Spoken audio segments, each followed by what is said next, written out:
You ask Tiger to calculate. This deals with linear inequalities with one unknown.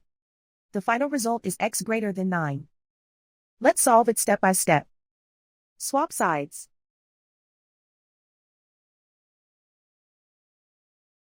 Group all constants on the right side of the inequality.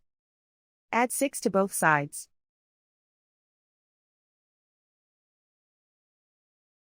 Simplify the arithmetic.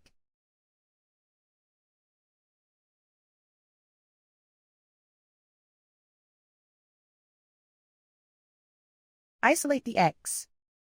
Divide both sides by -2. Whenever you multiply or divide by a negative, reverse the inequality sign.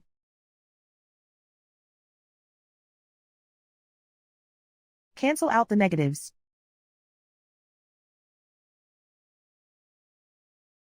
Simplify the fraction.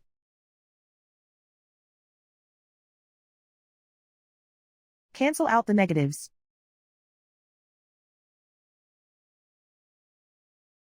Find the greatest common factor of the numerator and denominator.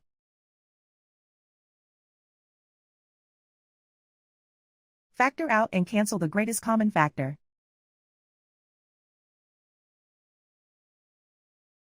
Plot the solution on a coordinate grid. And so the final result is x greater than 9.